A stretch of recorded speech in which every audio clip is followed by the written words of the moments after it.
The only bits of... There's a dude playing a trumpet. Nice.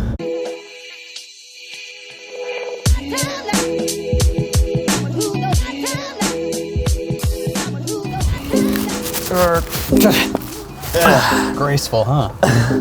Yeah, getting in and out of this car is one of its more challenging aspects. It is. Where's my seatbelt? I found it. Ooh, listen to that whine. And the fake engine noise. Ladies and gentlemen, this is a, what, 2014? A 2014 BMW i8. I would argue that this is the greatest bargain supercar on the market right now. Brand new, these in 2014 would run you about $150,000. And right now, the new BMW i8 is also around that. And if you want to get the BMW i8 Roadster, you're talking more like $170,000. It has an interesting spot in the market. Yeah. I mean, it appeals to everybody in terms of looks. Like everyone would think, wow, I'd like that car. But given, if somebody walked up to you, gave you $200,000 and said, here, spend this on a car, I don't know how many would spend it on this. Like, this is a car, if it were $70,000, like used price, I can see myself buying it. Yeah. I honestly can. Because when you show up in this thing, people are like, oh wow, who's that? You look like a gangster. Yeah. Showing up in this thing. Like, this is such a gangster's car. Yeah. Just the way that the doors pop up, like, it is the car to use in a rap video on a budget. You styling if you drive in this car.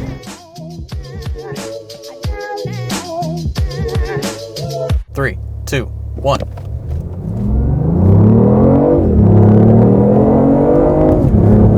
There's 60. Wow. It doesn't have the pickup that an electric car has. Yeah, it has a little bit of a lag. There's a bit of lag there when you stomp it. It still felt quick. It didn't feel lightning. Like, I feel like both the Model 3 and the Evora felt faster. And I definitely think the Model 3 was slower. Yeah. But it felt faster just because of that instant torque that this doesn't have. And the Evora was just faster. So the looks on this are outrageous. It looks like something out of Tron. Like, this is what people thought everybody would be driving by now, like in the future. Yeah, this looks like a concept car that actually made it. God, just like every angle of this car is good to look at. Everything, like the doors go up, they pivot. So what does that make them? Falcon doors, technically? Yeah, I just think they're Lambo doors. Yeah, they're supercar doors. Yeah, supercar doors. You've got the blue accents on the back and around the sides. This one actually has it's got the blue wheels, which are aftermarket. Those are not stock. But it's a nice touch. I do like that. Everything is like there's not a misplaced line on this thing. No. You've got the big old, whatever that is, reverse hood scoop on the hood. You've got the big window for the hatch. Everything is just really well thought out. Like, looking at this, I'm honestly shocked that it's a BMW. And BMW people might hate me for saying that. Because every single BMW looks exactly the same. I mean, I'd agree with that, honestly. I am a little shocked that this is, in fact, a BMW. Yeah, I would have thought somebody like Audi would make something like this. Yeah, it doesn't seem like, on the interior, it looks BMW. Oh, yeah. The console and everything does, but the exterior definitely looks distinctly different. It's not all that big of a car. Like, it's one of those ones that you see it in videos and it looks bigger than it is in person, I feel like. Yeah. This is very much a little sporty coupe. Yes. One thing I will point out, you have one cup holder for the whole car. So, if you have a passenger and you want to stop and get McDonald's and you both get a drink, one of you's got to hold it. Yeah. And especially if you have four people, like two in the back seat. Who are you going to put in the back seat? I mean, yeah, realistically, no one's ever going to sit in these back seats except for children. I tried to get in the back seat, and I think we've got some video of it. We do, yeah. I'm going to try to get out. Help.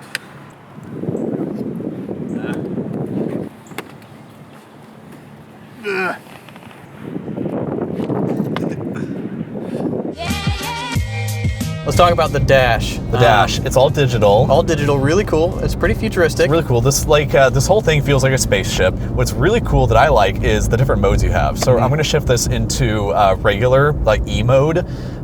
This is the fuel efficient mode, and the dash turns blue, when you're in E mode. And then, if you want to shift it into sport mode, it turns red. Oh, that's cool. And it gets aggressive and mean looking. And we're going to go a little zippy.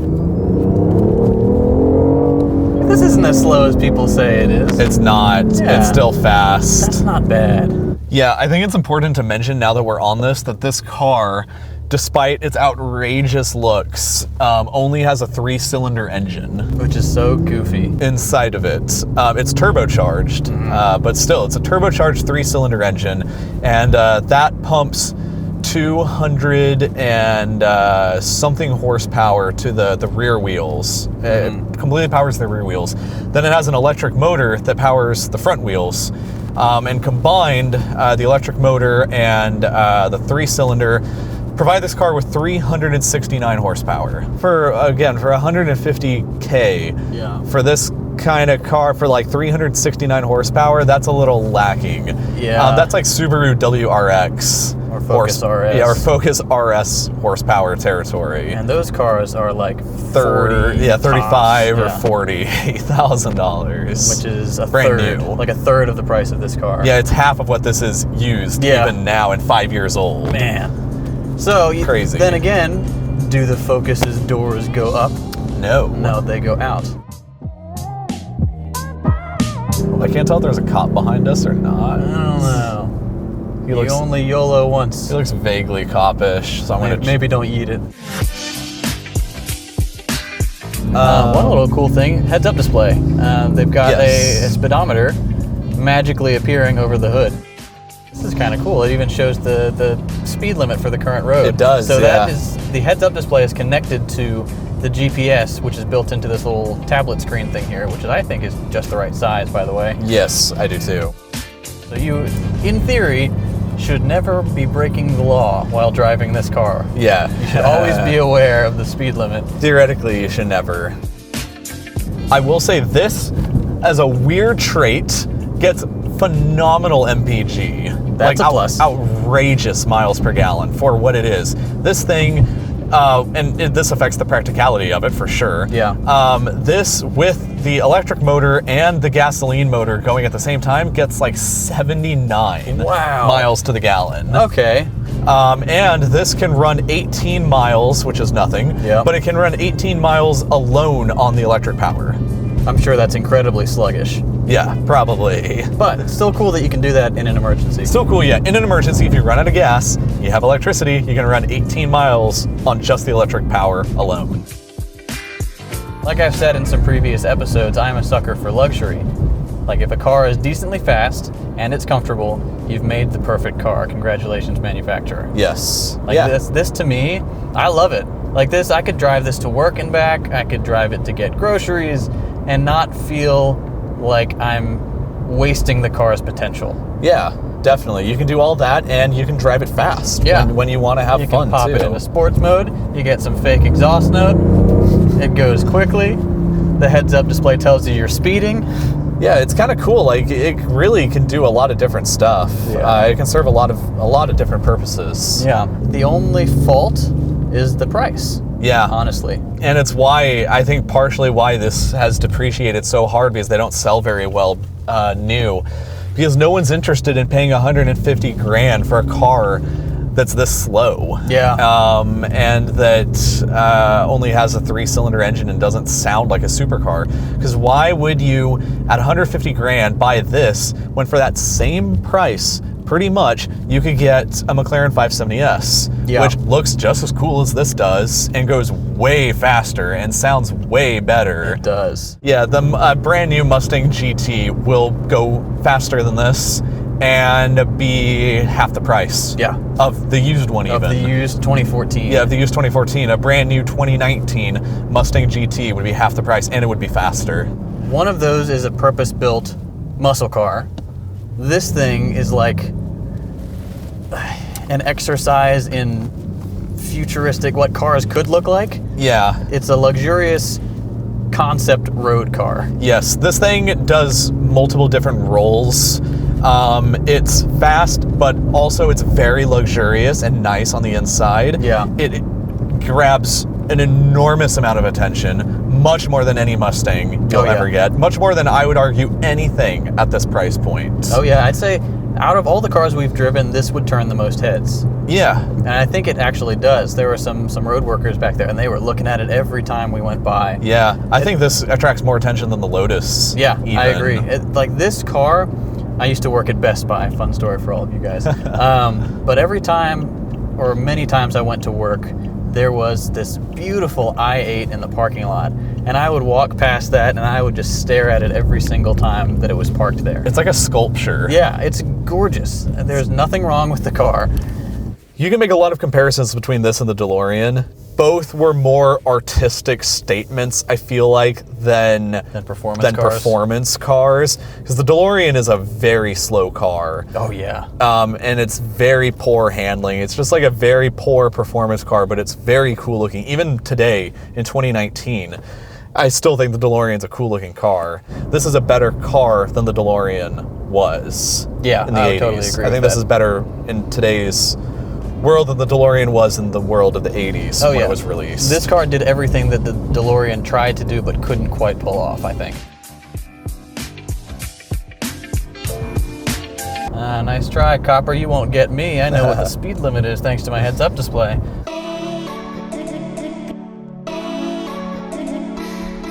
So, to the ratings. We're rating in here today because it's a little windy outside. Yeah. And we want to spare you guys that buffeting. The terrible audio. Yeah. So, starting off first on the performance. Yep.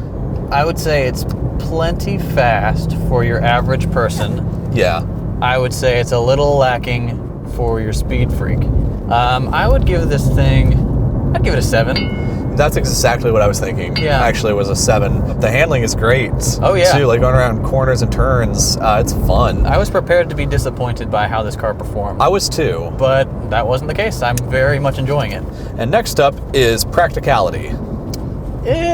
On the one side, this gets really good gas mileage. Yeah. Which bumps up the practicality score. But on the negative side, the back seats are worthless. Basically non-existent. Your storage capacity in here is also almost worthless. You can't haul almost anything in this. Maybe a backpack. Maybe, yeah. You could have, you could throw some stuff in the back. Yeah. And throw maybe a couple backpacks in the back. You can't fit a suitcase in that bag. No. I think I'm going to go with a 3 on the practicality score for this.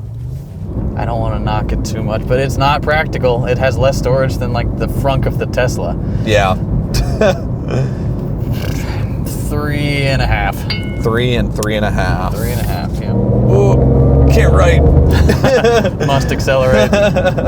Then we move on to value next, which I think it's an excellent value used at this price. Absolutely. And that's the catch. Yeah. The whole premise of this episode is, would you take this car used, depreciated? I don't know how to fairly rate that, because I'm also a little worried that since this is depreciated so badly already, in about 5-year time span, this has lost more than 50% of its value. In another 5 years, it'll be worthless. Yeah, and who knows how it's going to continue to depreciate in the next 5 years, which has me a little worried. And it's also a BMW, so, parts are going to be expensive to fix and maintain. And it's also a hybrid, and it has complicated technology. Which will also become outdated. It's not like it's going to get updated like Tesla. Right. And I like the value, but I'm also a little hesitant about it, to be honest. I'm going to give it a 5.5. I was thinking about a 5. Yeah. I'll probably stick with a 5. All right, and then there's cool factor, which 10. Yeah, I think it's a 10. No hesitation for there. sure. I don't even think I have any hesitation there. I'm not afraid to give this a 10 on cool factor. No way. Undeniably, exceptionally cool car. Yeah. Next up is quality, which I think is quite high. Very good. Very good. There's nothing in here that feels like it's going to break. There are a couple plasticky pieces, but even those are nice. Yeah, it's all nice. It's all leather trimmed. I think that the interior experience that Rolls performs is much more than just how you feel inside. It's also what you hear. Because Rolls Royces, from my knowledge, have almost no wind noise. Yeah. They sound quiet. This does too. to be fair. Like, this is a pretty quiet car driving. It's not Rolls quiet, though. But You're it's right. not totally quiet. You do hear road noise. You do hear tires. You do hear stuff. But overall, I would say the quality in this is good. I'd probably go with a 6.5. Oh, wow. That's lower than I would have thought. Well, okay. I'm going to give it a 7.5. Yeah. Let me put that on paper because I think this You're going to is stick to it. very nice presentation. Everything is clean, orderly, comfortable. You know what? No, I'll actually move mine up to a 7. Because looking back, I gave the Lotus a 6, and I do think that this has a better interior this definitely has a better interior than the Lotus. And moving on next to the fun factor. I feel like I thought the Lotus was more fun than this because it's a manual, and it has more horsepower and it's faster. It's more engaging. It's a more driver-oriented car. Yeah. That being said, this is not boring. It's not, no, it's certainly not boring. I'm going to give this one a 7.5 too. All right. Honestly. 7.5 from JT. I don't really think you would take this to a track. I mean, there's nothing stopping you from doing it, but yeah, I don't think you'd have as good a time. the Lotus would definitely be more fun on the track than this. Yeah. It's just faster. In my opinion, it handles better. Yeah, you're right. It's not quite as fun. Right. As a purpose-built car. I think I would give the fun factor on this 6.5. Cool. Also. Did I say I was adjusting mine to 7? You didn't, but I can mark that down. Squirrel, don't you do it, boy. Oh man. We're good. We saved the day. Almost killed a squirrel, JT. Brakes are very good in this car. There we go. Brake test.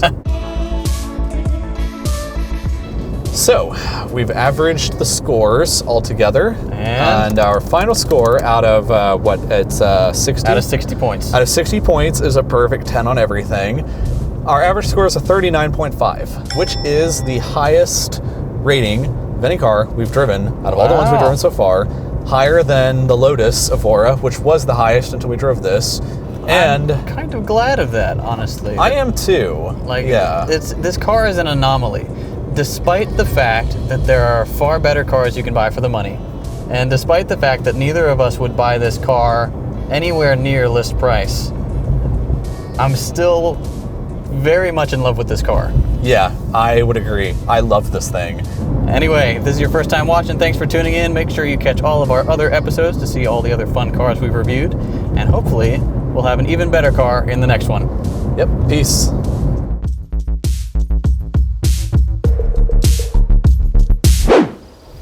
You know, sometimes when I've had a bad day or I'm just really stressed, I like to come out to my car and just watch Curiosity Stream. It's really relaxing, you know? Curiosity Stream is the world's first streaming service for people who actually like to learn stuff. They have over 2,400 documentaries and nonfiction titles from some of the world's best filmmakers. If you like our show, you'll love their speed category. It's got a ton of content on cars and other things that go fast. Unlimited access starts at just $2.99 a month, and as a special offer just for Grand Theft Auto fans, you can get your first month free by following the link below. Curiosity Stream is available on just about every platform, so you'll always have access to the best nonfiction content. Sign up for your free trial by visiting curiositystream.com/GTA.